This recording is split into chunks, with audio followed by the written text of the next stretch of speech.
believe that all of us will have the heart of Jesus. Next Gen Live! Tayo, kapatid! God is able. God is totally capable. And He is working in infinity and beyond. Let us always celebrate the Word, wisdom, and wellness. Only here on Travel the World with MX3. Watch the Word of God Network at Signal TV 153.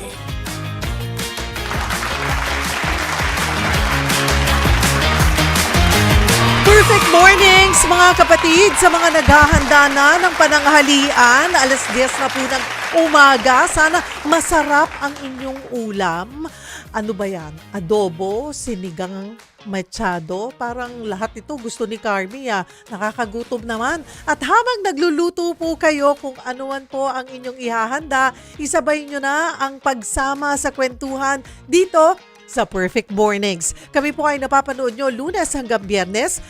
Alas 10 po tayo hanggang alas 11 ng umaga. Ako po si Cheryl Cosim at kasama nyo kami sa 1PH, sa Signal at sa Satellite po yan, Channel 1. Mapapanood nyo rin po kami sa Signal Play app.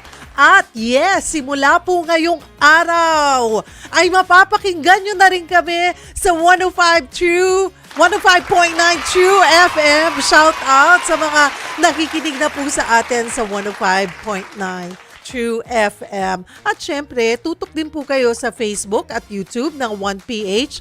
I suppose sa AFB din ng True FM. Syempre, naka-live din tayo dyan. At syempre sa Cheryl Cosim FB page.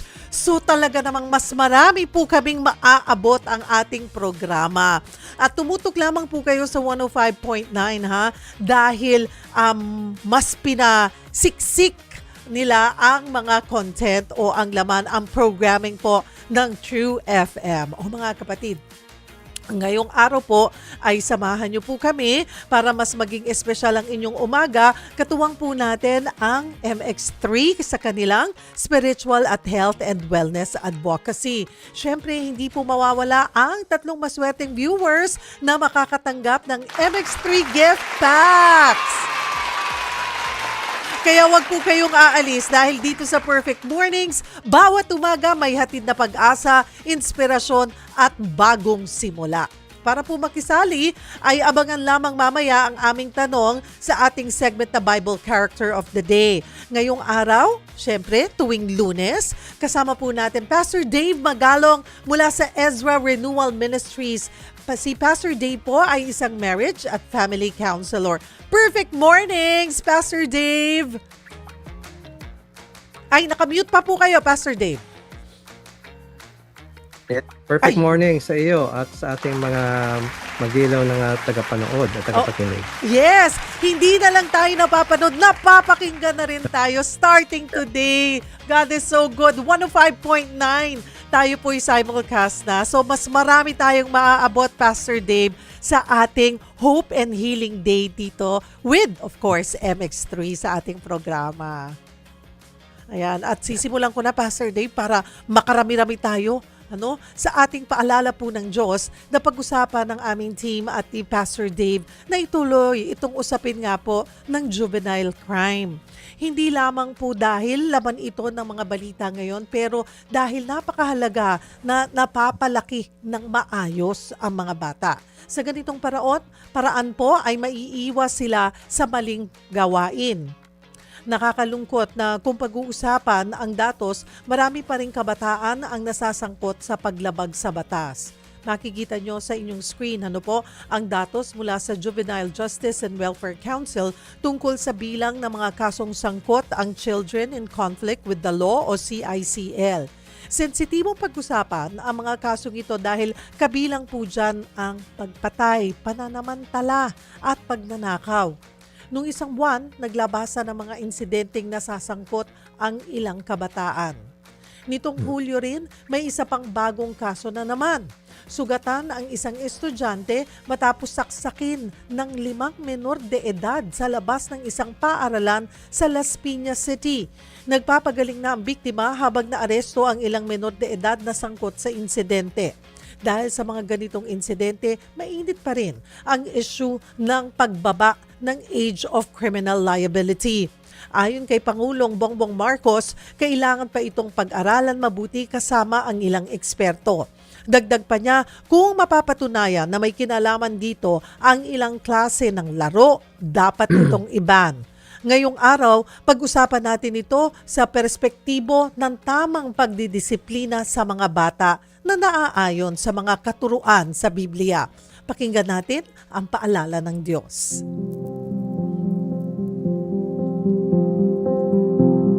Pastor Dave, ito po nga very timely, and it's a good reminder for everyone itong usapin na ito. Bilang isang family counselor, Pastor Dave, ano po yung naiisip nyo, Pastor, kapag naririnig yung mga nakakalungkot na kwento na mga menor de edad ang nasasangkot sa pagsuway sa batas? Talagang malungkot at shocking talaga dahil mga menor de edad ito. Kung kanino malakas ang impluensya ng internet, media at mga video games. At kapag ang paggamit ng mga ito ay walang tamang pagsubaybay ng mga magulang, lalo na sa mga menor de edad, ang maling impluensya nito ay maaring umubog sa pag-uugali ng mga batang ito. Alam mo, sa dami ng oras na ginugol yung mga anak natin sa internet, sa mga video games, mas maraming oras doon, ano kaya ay magiging mas malaking impluensya sa kanila?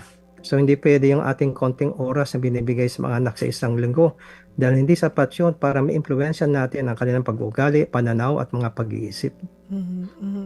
Dito po, bakit laging nakadikit dito yung pagdidisiplina ng magulang, Pastor Dave? Well, dahil ang refleksyon ng mga krimen tulad ng mga ito sa ating nakikita, lalo na ng mga menor de edad, ay sa uri na nagre-reflect ito sa uri ng pagpapalaki sa kanilang mga tahanan. Maaring nakulang ang mga magulang sa pagpapakita ng tamang halimbawa sa anak, nakulang sa tapat na pagtuturo at pagsasanay sa mga anak na sa tamang mga tuntunin sa buhay, o nakulang sa tamang pagdidisiplina sa maling mga pag-uugali ng anak. Ang mga krimen o pagsuway sa batas na ginagawa ng mga anak sa labas ng bahay ay malimit na tututuhan nila sa loob ng bahay.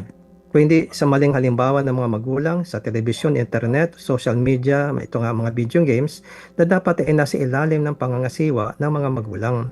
Ganon din ang mga maling impluensya na nakukuha nila sa mga classmates sa eskwelahan pag nag-aaral na sila. Kung hindi ito susubaybayan ng mga magulang dahil kakulangan rin ng komunikasyon nila sa kanilang mga anak.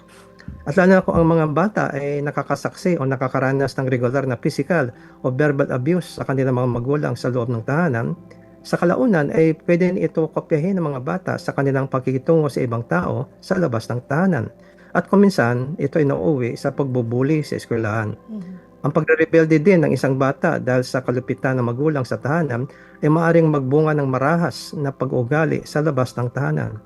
Alam mo, mahirap man ang responsibilidad nito, pero ang pagdidisiplina sa anak ay nagsisimula sa pagdidisiplina din sa mga magulang sa kanilang sarili. Ang pagsisikap ng mga magulang para sa pag-ayos ng sarili nilang pag-uugali ay pagsisikap para sa pag-uugali rin ng kanilang mga anak. Ano-ano po ba, Pastor Dave, yung mga paraan ng pagdidisiplina o parenting style base sa karanasan nyo bilang counselor? Well, merong mga magulang dahil nga sa pagiging sobrang busy sa trabaho, ay iniiwan nila ang mga bata sa kanilang mga computer gadgets at video games o social media para lang di sila kulitin. Hindi nila alam na ang masamang impluwensya ay nagsisimula sa loob ng kanilang mismong tahanan sa magitan ng mga gadgets na ito na binigay nila sa kanilang mga anak na walang pagsusubaybay o disiplina sa tamang paggamit. Dahil sa malaking oras na ginugol ng mga bata nga sa mga gadgets na ito at sa internet, ang mga ito ay malimit ay nagiging parang kapalit ng mga magulang sa kanilang buhay na nagtuturo sa kanilang ibang mga paniniwala, pagpapahalaga at pag-uugali na marahil hindi gusto ng mga magulang na matutuhan nila. Kasi nga, itong mga gadget na ito naging kapalit nila sa buhay ng mga anak nila. O iniiwan ng ang mga bata sa mga katulong o sa ibang tao na walang maingat na supervisyon ng mga magulang. At dito kuminsan ay may natutuhan ng mga bata na hindi magandang paraan ng pag-iisip o pag-ugali. Meron namang dinadala ang pagmamagulang sa pamamagitan ng pagbigay sa bata ng puro material lamang na bagay tulad ng maraming laruan at pera bilang kapalit o sa halip ng kanilang personal na atensyon at oras sa pagkikipagbanding sa mga bata. pagtuturo ng tamang mga tuntunin sa buhay, pakikialam sa nangyayari sa isip at buhay ng bata, at pagbibigay ng kinakailangan ng patnubay at disiplina para sa kanila. Ang nakakalungkot sa totoo lang ay maraming mga magulang ay may oras lang para sa bata kapag sila ay galit na. At malimit ang tanging komunikasyon nila ay puro pagalit na panenermon o pisikal na pagpaparusa. Kaya maraming anak ay laki sa galit sa halip na sa mapagmahal at napapagpatnubay ng magulang. Kaya kung minsan lumalaki din ang mga anak na puno ng galit sa mundo.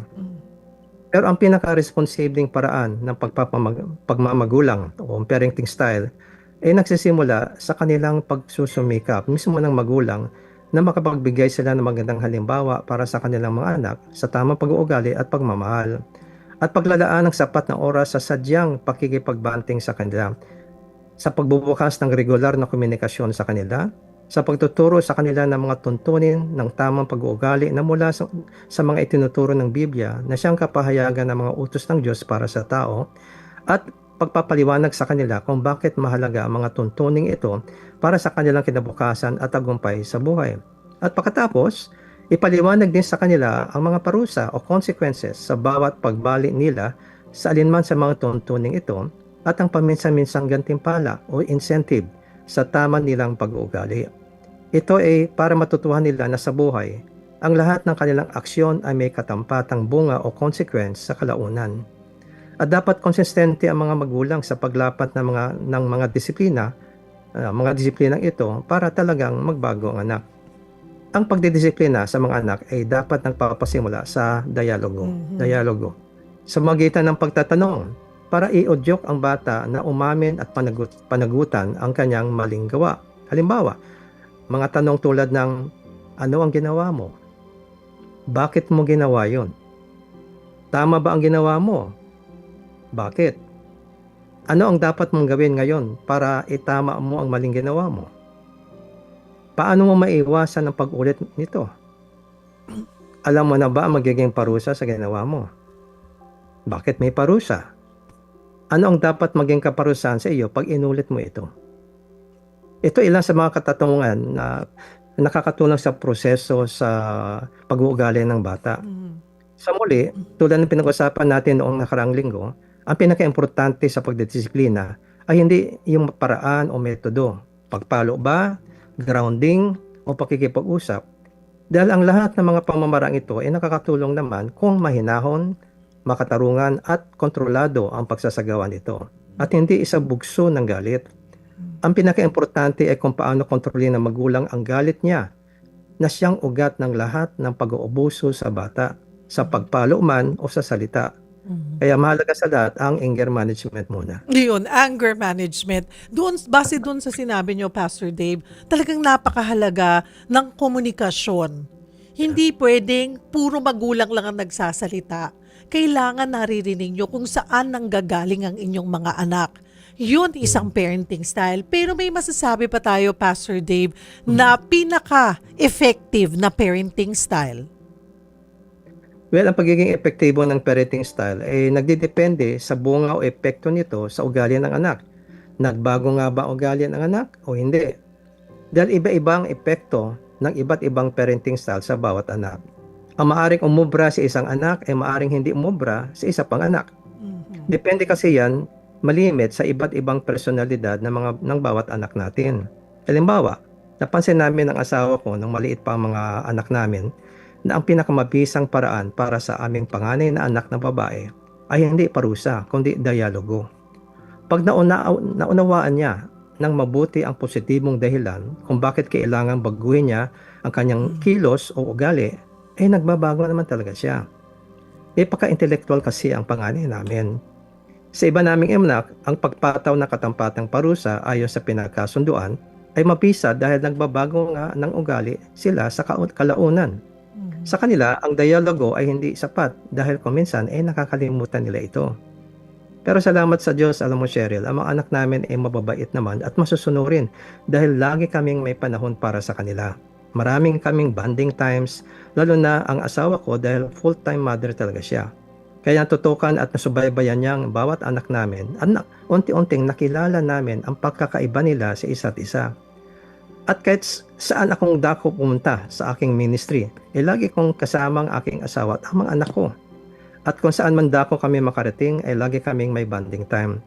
Walang nakakaramdam sa sinaman sa kanila na nag-iisa siya o naiiwan siya o hindi siya mahalaga sa amin dahil pantay ang pagpapahalaga namin sa bawat isa sa kanila. Yan ang isang sekreto ng matagumpay na parenting. Investing regular time sa bawat anak. Ang presensya,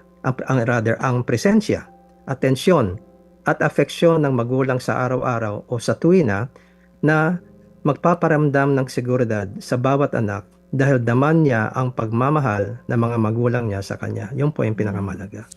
Investing regular time sa bawat anak. Napakahalaga nun, mga kapatid, na ako naririnig ko sa ilang mga magulang, Pastor Dave, meron silang kanya-kanyang date sa kanilang mga anak. Meron yung group date sa lahat ng anak, pero meron din silang may mga araw na talagang itong isang particular na anak lang ang i-date nila for that day. May mga ganon silang paikot time. Yes. Yung sa kapatid ko, may date yung anak nila, iisa yung anak nila pero may date day siya with the dad at saka may date time din sila ng mom. Hindi yun laging tatlo lang sila lagi magkakasama. I don't know, may mga ganon silang approach ngayon. Pero hindi natin maikakaila, Pastor Dave, na talagang ngayon hindi lang isang magulang ang nagtatrabaho. Minsan both, kinakailangan na both, no, para magkaroon ng better future yung kanila daw mga anak. So minsan, may mga ilang magulang na sa sobrang pagod na rin sa trabaho, hindi maiwasan na maubusan ng pasensya sa mga pasaway na anak. Paano ba sila magdidisiplina nang walang galit? Hindi ito agad-agad na madaling gawin, pero pwedeng simulan dahan-dahan. Paano ba, Pastor Dave? Well, una-una, kailangan ipaalala ng mga magulang sa kanilang sarili na hindi dapat magdisiplina ng bata pag sila ay masyadong pagod, stressed o galit. Dahil wala silang kontrol sa kanilang sarili pag ganoon ang kalagayan nila. Kung wala silang kontrol sa sarili o sa kanilang damdamin, paano nila makokontrol ang ugali ng kanilang anak? Baka maabuso nila ang kanilang anak dahil wala silang kontrol sa sarili at dahil dito, makakasala sila sa Diyos at makapagtatanim sila ng pangit na alaala, mapagpinsalang takot o galit sa puso ng kanilang anak kalauna sa kalaunan. Kailangan na magpahinga muna sila, magpakahinahon, manalangin o maglibang muna para ma-release ang stress at pag-isipan ng mabuti ang tamang pag-approach sa anak na nangangailangan ng disiplina. Makakahintay ang oras ng disiplina. Makakahintay yon. Hindi ito basta-basta o bunsod ng galit dahil kung makaganoon, hindi ito matatawag na pagdidisiplina. Ito pa matatawag nating paghihiganti na kasi nananakit ang magulang dahil na-offend siya ng anak. Paghihiganti ito or at worst, maaaring ituring to na pagbubuli ng anak. Makikita natin sa Santiago, ito yung mga ilang Bible verses na para paalala sa ating mga magulang. Sa Santiago chapter 1 verse 19 to 20, ito yung ating mababasa. Sabi rito, tandaan ninyo ito, mga minamahal kong kapatid. Dapat maging handa ang lahat sa pakikinig, maging mahinahon sa pananalita, at huwag agad magagalit. Sapagkat ang galit ay hindi nakakatulong sa tao na maging matuwid sa paningin ng Diyos at ganoon rin sa ating mga anak. Sa Mateo naman, chapter 5, verse 21 to 22, ito naman yung babala na binili ng ating Panginoong Yesus. Sabi rito, narinig ninyo na sinabi sa mga tao noong unang panahon, huwag kang papatay. At ang sinumang pumatay ay mananagot sa hukuman. Ngunit sinasabi ko sa inyo na ang bawat napupuot sa kanyang kapatid ay mananagot sa hukuman na parang pumatay na rin siya ng tao. At ang sinumang magsabi sa kanyang kapatid na raka, ito ay salitang Aramaico na ang kahulugan, wala kang kwenta, ay mananagot sa Sanhedrin. That means gano'ng katandi ang krimen ng pagpatay na harap sa pinakamataas na korte. At ang sinumang magsabing ulol ka, ay magdurusa sa nag-aapoy na impyerno. Dito pinapagitan ng Panginoon na yung galit na gustong makasakit at na uuwi sa mga salitang nagpapababa sa isang tao ay katumbas po ng pagpatay sa mata ng Diyos. Mhm. Mababasa rin natin sa sulat ni Pablo sa mga taga-Kolosa, chapter 3, verse 21. Ito yung ating mababasa sa Magandang Balita Biblia. Mga magulang, huwag ninyong pagagalitan ng labis ang inyong mga anak at baka masiraan sila ng loob. Another translation of the same verse, mga magulang, huwag kayong gumawa ng anumang bagay na ikasasama ng loob ng mga anak nyo upang hindi sila panghinaan ng loob. Another translation sa ang Biblia, mga ama, huwag ninyong ibunsod sa galit ang inyong mga anak, baka manghina ang loob nila. Pastor Dave, paano mamamanage ng magulang yung paraan ng pagdidisiplina? Well, malimit nga, tulad ng tinuturo ko sa aking mga seminar, pinakamabisa talaga yung pagdidisiplina na walang galit. Dahil ito rin ang pinag-uutos ng salita ng Diyos tulad ng mga nabasa natin kanina. Para maisagawa ito, kailangan magsimula muna na mag-usap at magkasundo ang mga magulang kung anong ugali ng mga anak nila ang dapat ituwid at kung anong uri ng angkop na parusa ang dapat ipataw pag naulit ang maling ugali. Ano ang parusa sa unang paglabag ng anumang tuntunin at sa mga sumunod na pag-ulit na ito. Kailangan magkaisa muna sila sa mga parusa o consequence na gagawin pag nilabag ng sinamang anak ang alinman dito. Kapag ang isang anak ay lumabag nga sa anumang tuntunin, kailangan kausapin at iproseso muna na sa mahinahon na paraan ang anak sa magitan ng paggamit ng mga tanong na nabanggit ko kanina para i-udyok anak na umamin at panagutan niya ang kanyang mga maling gawa. Pagkatapos ay mahinahon na itupad ng magulang ang parusang pinakasunduan para sa paglabag na yon. Lahat ng ito ay magagawa na walang bugso ng galit dahil alam ng magulang kung paano ipoproseso ang maling ginawa ng anak. Kalma lang siya dahil alam na niya ang dapat gawin. Malimit kaya ang magulang napapasigaw o nadadala sa galit kasi hindi niya alam kung paano i-deal yung ginawa ng bata. They don't know.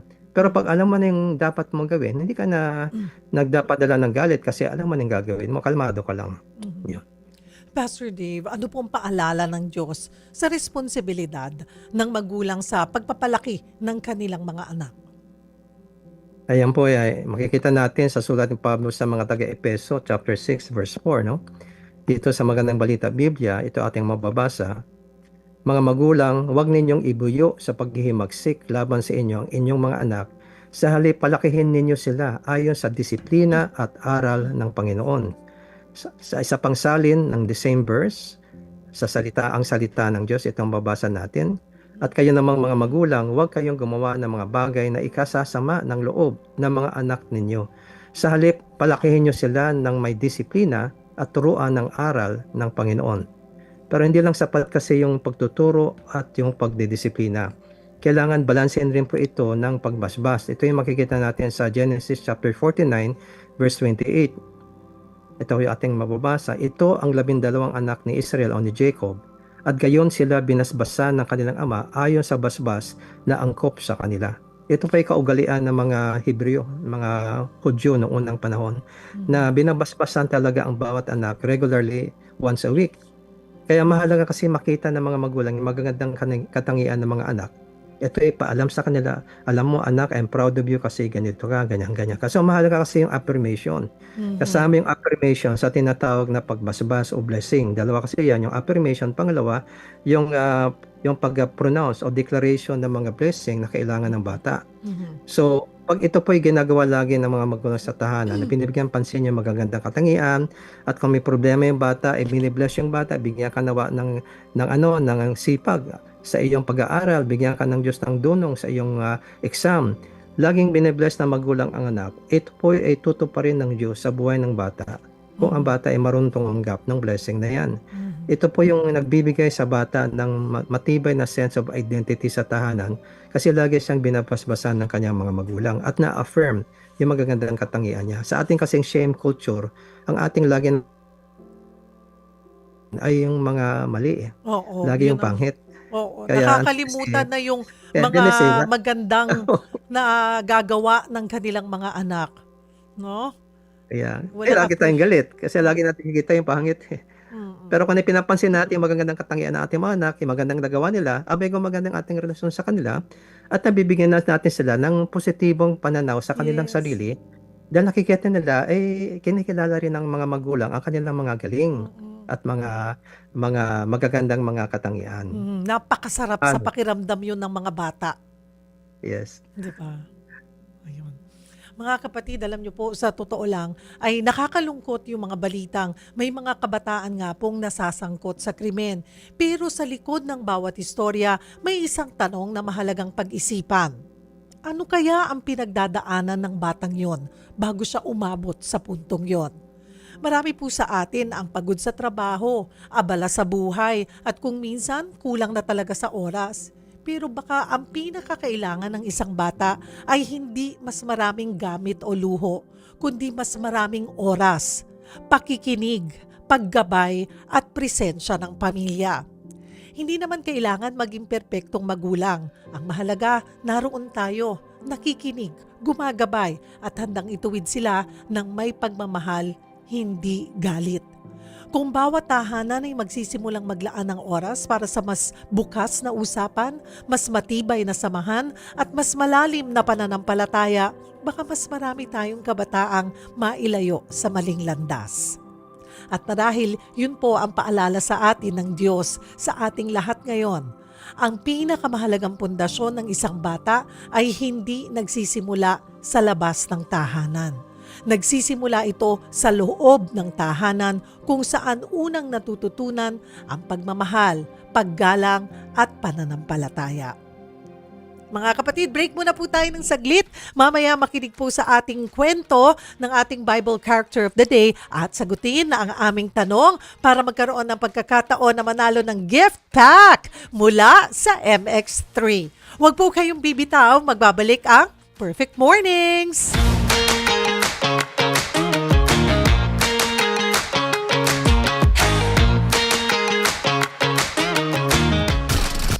To the right, to the right. To the right of the FM band. True FM. On 105.9.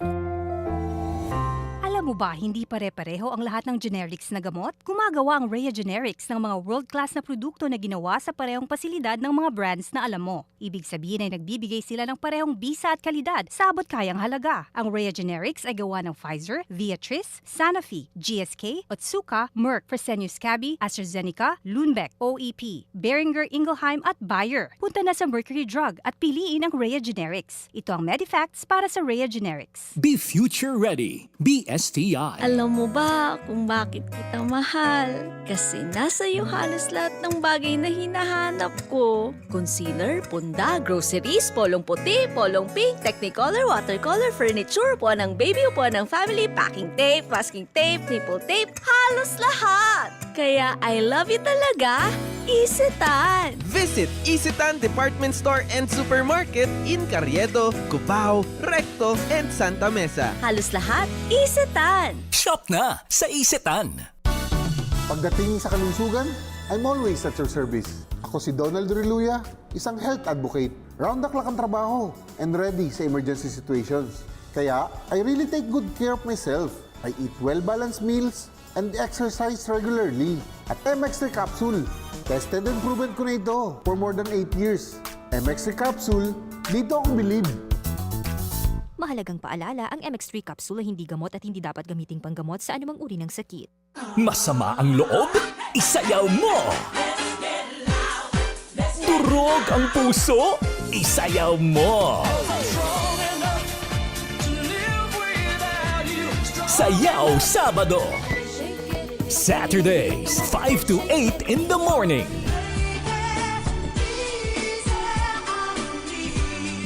Dance hits na sa pool sa iba't ibang chapter ng buhay mo. Para sa lahat ng nararamdaman na hindi maintindihan.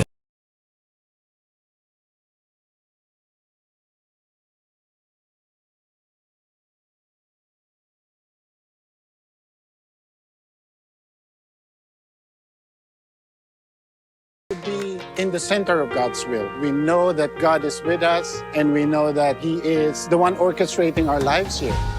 Kia ora, my name is Tyrone Victa. I'm 58 years old and I'm an operating theater nurse here in Christchurch, New Zealand. Let me inspire you with my MX3 story. Hello, Tyrone. Hello, Venus. Welcome to Sunny Christchurch. You are a nurse. Yes. Tell us about your work and what do you love about it? The main thing that really moves me day by day in my work is to be able to impact lives. You know, when a patient is most vulnerable, we are there. But the best part also is that I was able to bring my family over, and now we're really blessed to be here in Christchurch, New Zealand. Of course, it's the hand of the Lord, but He uses MX3 to provide that extra energy to be able to do those things. In Joshua 1:9, how does this verse speak into your life? It's a command from the Lord. So every time I feel weak and discouraged and unsure of myself, the Lord reminds me, have I not commanded you? Be strong and courageous. Wherever you go, but as long as God's presence is with you, there's that security in your heart. So thank you so much, Ty. We really of course. appreciate you. It's my pleasure. MX3, dito ako believe. MX3. Dito ako believe. Be inspired and learn about the Word of God. 24 hours a day, 7 days a week. Watch the Word of God Network at Signal TV 153. At kami po ay nagbabalik dito sa Perfect Mornings. Hope and Healing Day tayo. Katuwang po ang MX3. At kasama pa rin po natin Pastor Dave Magalong. Diretso na po tayo sa patutuon ng mga karakter sa Biblia. Ang Bible character of the day natin ay si Samuel. Hiniling sa Diyos, ito ang ibig sabihin ng pangalan ng ating Bible character na si Samuel. Noon, hindi magkaroon ng anak ang mag-asawang Hannah at Elkanah. Kaya taimtim silang nanalangin sa Diyos. Nangako si Hannah na kung pagkakalooban siya ng isang anak na lalaki, iaalay niya ito sa paglilingkod sa Panginoon. Dininig ng Diyos ang kanyang panalangin at ipinagkaloob sa kanila si Samuel.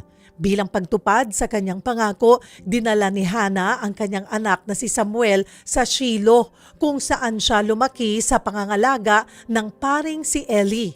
Lumaking tapat sa Diyos si Samuel at naging isa sa mga pinakakilalang propeta sa Biblia.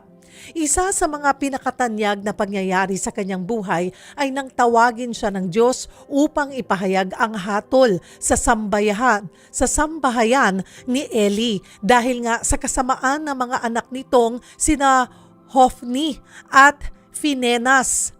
Matapos pumanaw si Eli, si Samuel ang naging hukom ng Israel.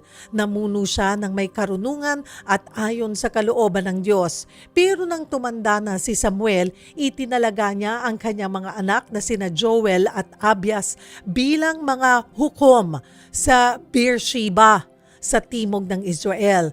Ngunit hindi nila sinundan ang magandang halimbawa ng kanilang ama. Naging sakim sila sa pera, tumatanggap ng suhol at binabaliktad ang katarungan. Dahil dito, nawalan ng tiwala ang mga pinuno ng Israel sa pamumuno ng pamilya ni Samuel.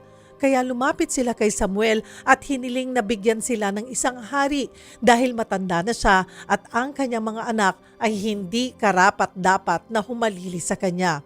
Nalungkot si Samuel, kaya nanalangin siya sa Diyos. Sinabi ng Diyos na pagbigyan ang hiling ng mga tao, pero ipinaalala rin niya na hindi si Samuel ang kanilang itinatakwil, kundi ang Diyos mismo bilang kanilang hari.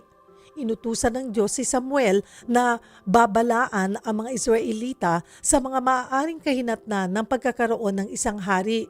Isa-isa niyang ipinaliwanag ang mga posibleng abuso at pasaning kakaharapin ng bayan. Ngunit sa kabila ng mga babala, nanindigan pa rin ang mga Israelita sa kanilang kahilingan. Kaya pinayagan sila ng Diyos. Pagkatapos nito, inutusan niya si Samuel na pahirapan si Saul bilang pahiran si Saul bilang kauna-unahang hari ng Israel. At doon, nagsimula ang panahon ng mga hari sa bayan ng Israel. Mga kapatid, bago natin ituloy ang ating discussion, ay heto na ang ating tanong sa ating Bible character of the day. Ano ang parenting style mo? sa pagpapalaki ng anak? Ano yung mas mahalaga sa'yo? Disiplina, maging magandang halimbawa, o oras? At bakit? I-post nyo po yan sa Cheryl Cosim FB page, mga kapatid. Sagutin nyo na ngayon at mamaya po ay pipili tayo ng 3 magkakamit ng gift pack mula po sa MX3. Ito, Pastor Dave, bago natin pag-usapan ang pamilya ni Samuel, ano po bang klaseng leader at hukom si Samuel? Bakit siya itinuturing na isa sa pinakadakilang propeta ng Israel? Si Samuel ay matatawag na transitional na propeta dahil siya ay naging hukom ng Israel mula sa panahon na magkakahiwalay pa ang mga tribo ng Israel patungo sa kanilang pagiging isang bansa sa ilalim ng isang monarkiya o pamumuno ng mga hari. Bago pa nagsimula ang paghirang sa mga hari, ang Israel ay nasa ilalim noon ng isang teokrasya o direktong pag-aahari ng Diyos bilang kanilang pinuno dahil sa tipanan na binuo ng Diyos sa kanila sa bundok ng Sinai sa magitan ni Moises. Dahil siya ang hari ng Israel, siya ay nagsasalita sa kanyang bayan sa pamamagitan ng kanyang mga tagapagsalita at ng panahon na yon ay si Propeta Samuel. Tulad ng ginawa niya sa pamamagitan ng unang tagapagsalita niya na si Moises, ang unang propeta ng Diyos para sa Israel. Dahil sa tungkuling ito, pinakamataas ang otoridad ni Samuel sa buong Israel bilang kinatawan at tagapagsalita ng makalangit na hari ng Israel na si Yahweh. Sa kabila po ng pagiging tapatan ni Samuel sa Diyos at mahusay na leader, bakit nalihis pa rin ng landas yung kanyang mga anak na sina Joel at Abias? Ano yung mga aral dito para sa mga magulang? Well, may 3 dahilan na ating makikita po sa pag-aaral ng teksto kung bakit nalihis ng landas yung 2 anak na lalaki. Una-una, yung labis na pagkaabala ni Samuel sa ministeryo at tungkulin niya bilang hukom at propeta. Si Samuel ay naglingkod bilang isang circuit judge o hukom na naglilibot sa mga iba't ibang lugar sa Israel dahil taon-taon naglalakbay siya sa Bethel, Gilgal at Mizpah upang humatol bago umuwi siya sa kanyang tahanan sa Rama. Ang bigat ng kanyang responsibilidad sa paggabay sa buong bansa ay malamang nakumain ng labis ng kanyang oras. Ang pakawala ng pisikal na presensya sa tahanan ay maaring naging hadlang upang mabigyan niya ng sapat at intentional na pagtutok ang paghubog sa karakter ng kanyang mga anak. Ipinapakita nito na ang tagumpay sa labas ng tahanan ay hindi automatikong nangangahulugan na tagumpay rin siya sa loob ng kanyang tahanan. Pangalawang dahilan ay yung geographical at spiritual na distansya ni Samuel sa kanyang 2 anak. Ayon sa 1 Samuel chapter 8 verse 2, itinalaga ni Samuel ang kanyang mga anak na sina Joel at Abias bilang mga hukom sa Beersheba. Ang Beersheba ay nasa dulong timog ng Israel. Napakalayo sa sentro ni Samuel na sa Rama kung saan siya naroon. Ang pagbibigay sa kanilang kapangyarihan habang sila ay malayo sa kanyang direktang pangangasiwa ay maaring nagbigay daan upang matukso silang abusuhin ang kanilang posisyon. Kapag ang kapangyarihan ay walang malapit na pananagutan o tinatawag nating accountability, wala nga kasi ang tatay na si Samuel, so wala silang accountability kanino man, ito ay madalas ay nagresulta ng korupsyon. Pangatlong dahilan, ang personal na kalayaan at pananagutan ng mga anak. Sa huli, ang katapatan at integridad ay hindi namamana tulad ng kayamanan. Kahit gaano kapatuwid at kabuti ng isang magulang, ang bawat individual na anak pag lumaki na ay may kalayaang pumili ng sarili nilang landas. Malinaw na sinasabi sa 1 Samuel 8 verse 2-3. Ito yung ating mababasa. Joel ang pangalan ng panganay at Abias naman ang sumunod. Pareho silang namuno sa Beersheba. Pero hindi sila gaya ng kanilang ama. Gahaman sila sa pera, tumatanggap ng suhol at binabaluktot ang katarungan. Ito ang naging pansarili nilang pagpipili sa pagpadala nila sa kasakaman. Bilang mga taong nasa hustong gulang, sila ang may ganap na kapanagutan sa kanilang mga naging mga desisyon at hindi na si Samuel. Kaya anong aral natin dito?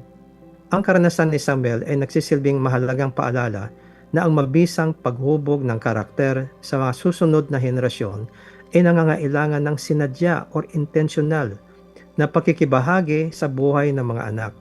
Ang tungkulin at trabaho sa labas ng tahanan, paano man ito kabanal o kahalaga, gaano man ito kabanal o kahalaga, ay hindi dapat pumalit sa pangunahing responsibilidad ng pagiging gabay sa sarili mong pamilya.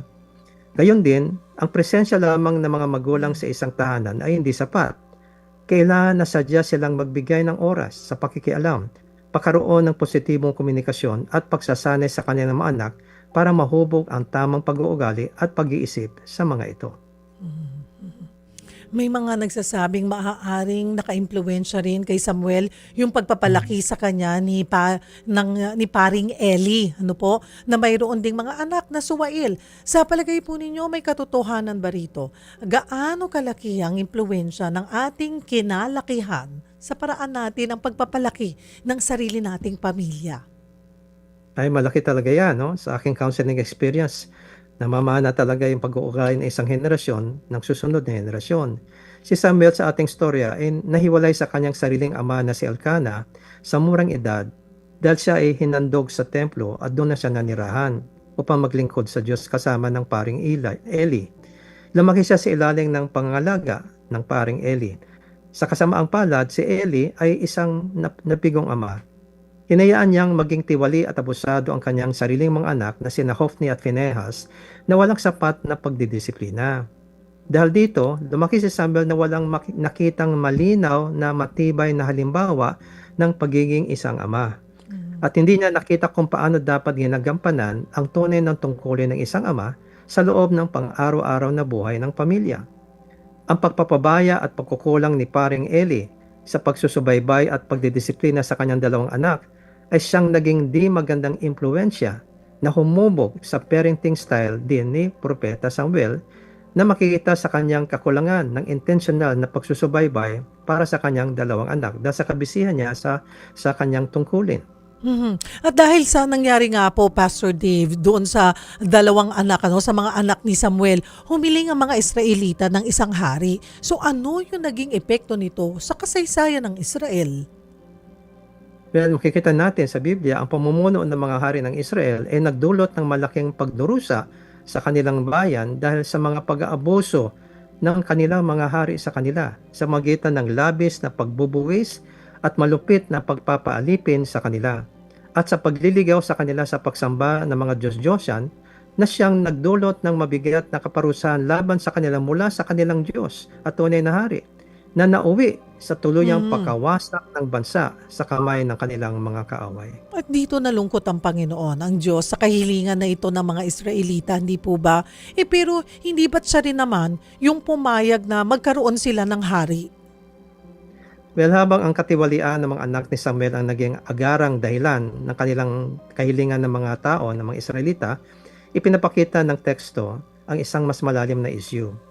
Nang labis na nabagabag si Samuel sa kanilang hiningi, sinabi sa kanya ng Diyos, ito yung bababasa natin sa unang Samuel chapter 8 verse 7 to 8. Sabi ng Diyos kay Samuel, pakinggan mo ang tinig ng taong bayan sa lahat ng kanilang sinasabi sa iyo, sapagkat hindi ikaw ang kanilang itinakwil, kundi itinakwil nila ako upang huwag na akong maghari sa kanila. Ayon sa lahat ng mga gawa na kanilang ginawa mula ng araw na ihahon ko sila mula sa Ehipto hanggang sa araw na ito, sa pag-iwan nila sa akin at paglilingkod sa ibang mga Diyos, gayon din ang ginagawa nila sa iyo. So hindi ikaw, kasi alam mo si Propeta Samuel, dahil nang hingi ng hari ang mga tao, mawalan siya ng trabaho kasi siya yung tagapagsalita ng tunay na hari na hindi nakikita. Siyempre, kung masaya na silang hari na tao, hindi na kailangan si Samuel. Kaya sabi ng Diyos si Samuel, hindi ikaw tinanggihan nila. Ako ang tinanggihan nila bilang kanilang hari. Ang pananaw ng Diyos sa kwento ay nasa kwento ng katiwalian ng mga anak ni Samuel ay naging isang madaling palusot lamang para sa mga Israelita upang gawin ang kanilang mas malalim na nais, ang talikuran ng kanilang natatanging pag-asa sa Diyos para sa proteksyon at pamumuno, at sa halip ay ibigay ang kanilang tiwala sa isang sentralisadong tao na leader ng militar na katulad ng kanilang mga away sa kanilang mga paligid. Pastor Dave, panghuli po, marami sa ating mga manonood may mga mabibigat ding responsibilidad sa trabaho, sa negosyo o sa ministeryo. Ano ang itinuturo po sa atin ng buhay ni Samuel tungkol sa tamang pagbabalanse ng ating calling at ng ating responsibilidad po sa ating mga pamilya? Isang sentence lang siguro mabibigay ko. Ito po yon. Walang anumang tagumpay sa ating trabaho o ministeryo ang makakapagpalit sa kabiguan sa pamilya. Very clear, mga kapatid. Walang anumang tagumpay sa ating trabaho o ministeryo ang makakapagpalit ng kabiguan sa pamilya. Sana lagi nating alalahanin yung isang sentence na yan na iniwan sa atin ni Pastor Dave. O bago po tayo magtapos, may isang simpleng paalala ang buhay ni Samuel. Sa tuwing may mahahalagang desisyon, hindi siya basta kumilos, di ba? Ayon sa sarili niyang isip, lumalapit muna siya sa Diyos at kahit hindi madali ang sitwasyon, pinili niyang sumunod sa kalooban ng Panginoon. Sa panahon po ngayon, napakadali ring unahin ang gusto natin o ang sinasabi ng karamihan. Pero ipinapaalala sa atin ang kwento ni Samuel na ang pinakamabuting desisyon ay nagsisimula sa pagtatanong, Panginoon, ano po ba ang nais nyo? Marahil yun ang paalala ng Diyos sa ating lahat ngayon. Kapag ang Diyos ang una nating pinakikinggan, mas panatag ang puso at mas tama ang landas na ating tatahakin. Break muna tayo mga kapatid. Sali po kayo, habol po kayong sumagot sa ating question of the day. Ano ang parenting style mo? Sa pagpapalaki ng anak mo, ano ang mas mahalaga sa'yo? Disiplina, maging magandang halimbawa, o oras? At bakit? Post niyo po yan sa Cheryl Cosim FB page. Habol pa, babasahin ko po yan sa ating pagbabalik at mamimili tayong 3 lucky winners. Huwag po kayong bibitaw, magbabalik po ang Perfect Mornings, katuwang ang MX3. True FM. On 105.9. Dito tayo sa totoo. Ang True FM News Update ay hatid sa inyo ng Fujidenzo Home and Commercial Appliances, where you get reliable, durable, and energy-saving products. Upgrade your home, upgrade your business with Fujidenzo. Quality above all. MX3. Dito ako believe. At Fujidenzo Home and Commercial Appliances, where you get reliable, durable, and energy-saving products. Upgrade your home, upgrade your business with Fujidenzo. Quality above all. Ito ang True News Update, hatid sa inyo ng 105.9 True FM. True FM. Laging true sa'yo, kapatid. Narito ang True News Update. Tuluyan ng sinibak sa serbisyo ng Ombudsman si dating Senate Sergeant at Arms Mau Aplaska. Naunang sinuspindi si Aplaska ng 6 na buwan matapos ang pamamaril sa Senado noong May 13. Inamin ni Aplaska na nagpaputok siya ng warning shots sa mga ahente ng NBI. Wala pang pahayag sa ngayon ng kampo ni Aplaska pero pwede pa siyang maghain ng apela. Hindi naman nagbigay ang Ombudsman ng ibang detalye tungkol sa pagkakasibak pero isa sa publiko raw ang full resolution nito ngayong linggo. Bago na-assign sa Senado, naunang nagsilbi sa PNP si Aplaska. Naging kaklase niya si Senator Bato de la Rosa sa Philippine Military Academy, Class of 1986. At yan ang True News Update. Ako si Cherry Baile para sa 105.9 True FM. Laging true sa'yo, kapatid. Ito ang True News Update, hatid sa inyo ng 105.9 True FM. True FM. Laging true sa'yo, kapatid. Ang True FM News Update ay hatid sa inyo ng Fujidenzo Home and Commercial Appliances, where you get reliable, durable, and energy-saving products. Upgrade your home, upgrade your business with Fujidenzo. Quality above all. MX3. Dito ako believe. At Fujidenzo Home and Commercial Appliances, where you get reliable, durable, and energy-saving products. Upgrade your home, upgrade your business with Fujidenzo. Quality above all. Ang oras, 10:54. Ang oras sa True FM ay hatid sa inyo ng Everyday Panalo sa Cebuana Luwalier. Araw-araw goods ka. Alam Alam mo ba, hindi pare-pareho ang lahat ng generics na gamot? Gumagawa ang Rhea Generics ng mga world-class na produkto na ginawa sa parehong pasilidad ng mga brands na alam mo. Ibig sabihin ay nagbibigay sila ng parehong bisa at kalidad sa abot kayang halaga. Ang Rhea Generics ay gawa ng Pfizer, Viatris, Sanofi, GSK, Otsuka, Merck, Fresenius Kabi, AstraZeneca, Lundbeck, OEP, Boehringer Ingelheim at Bayer. Punta na sa Mercury Drug at piliin ang Rhea Generics. Ito ang Medifacts para sa Rhea Generics. I pray that all of us will have the heart of Jesus. Next Gen Live! Tayo, mga kapatid! God is able. God is totally capable. And He is working in infinity and beyond. Let us always celebrate the word, wisdom, and wellness only here on Travel the World with MX3. Watch the Word of God Network at Signal TV 153. I pray that all of At kami po ay nasa huling bahagi na ng ating programang Perfect Mornings. Katuwang po natin ang MX3, kasama po natin si Pastor Dave Magalong. Basahin na natin ang mga sagot nyo tungkol sa ating Bible Character of the Day. Ano ang parenting style mo? Sa pagpapalaki ng anak mo, ano ang mas mahalaga? Disiplina, maging magandang halimbawa, o oras at bakit? Narito na po ang inyong mga sinagot. Si Arian Eve, my parenting style is all about balance. I believe na mahalaga ang paghubog ng karakter ng anak ko, kaya gusto kong lumaki siya ng may respeto, sense of responsibility at strong values. Hindi ako sobrang strict pero hindi rin ako overly lenient. Kapag may nagagawa siyang mali, kinakausap ko muna siya at ine-explain kung bakit mali ang ginagawa niya. Para sa akin, mas importante na maintindihan niya ang lesson kaysa sumunod lang dahil natatakot siyang mapagalitan. Yun ang sinasabi mo, Pastor Dave, diba? Napakahalaga ng pag-uusap, communication. Si Nemesha Angeles, perfect mornings po. Ako po, hindi uso ang gentle parenting sa akin. Pinapalo ko talaga kapag sumusuway kasi minsan hindi na sila nakukuha sa salita. Yan po ay inyong parenting style. Sana, okay, sa inyo po, namamalo kayo, pero samahan, sundan pa rin ng pakikipag-usap, no, Pastor Dave, kung bakit nyo ginawa yon. At saka hinay-hinay lang din po sa pagpalo.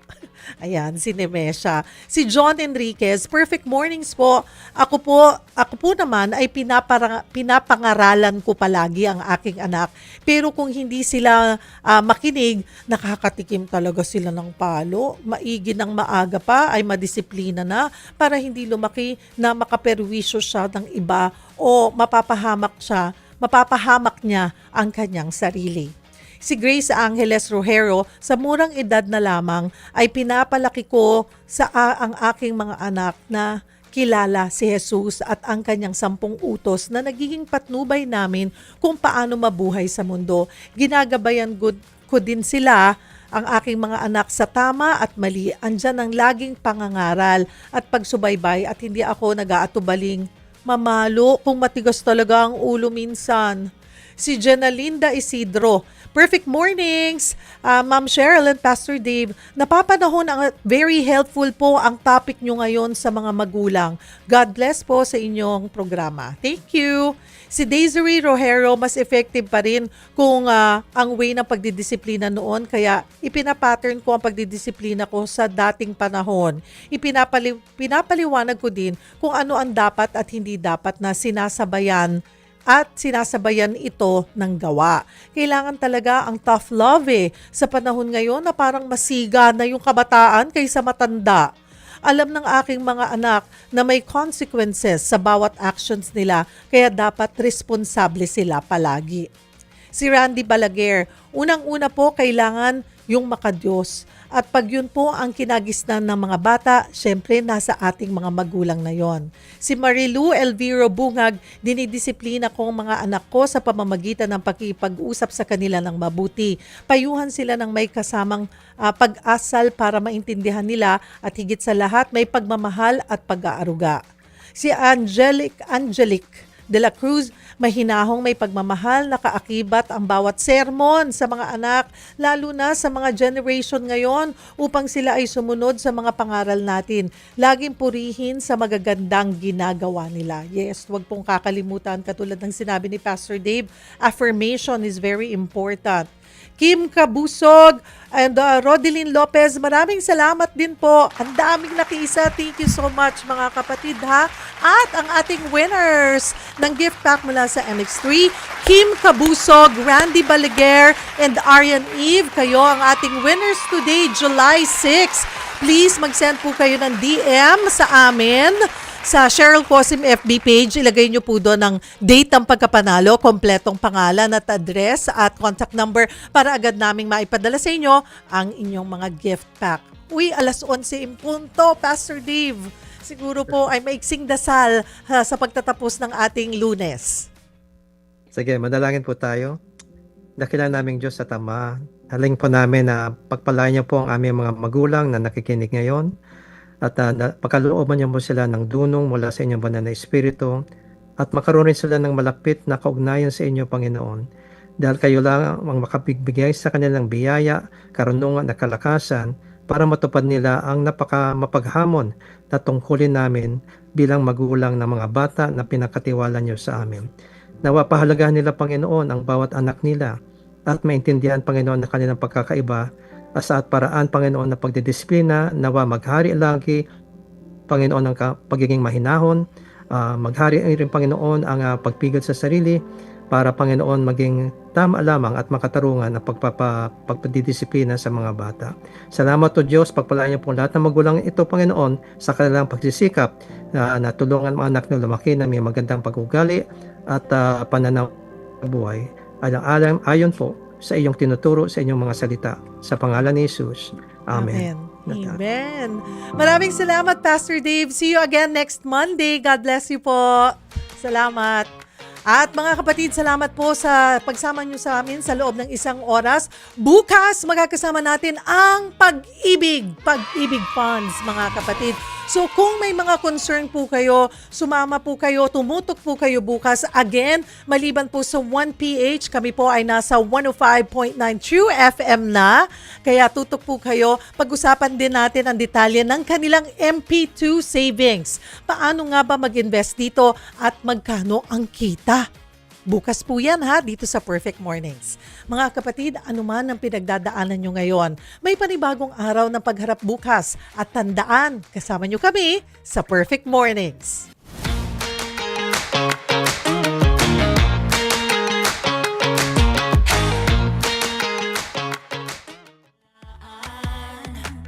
Masarap kausapan, madaling maintindihan. Huwag ka nang mag-alala, meron ka nang malalapitan. Handang tumulong at magbigay ng kasiyahan. Dito tayo sa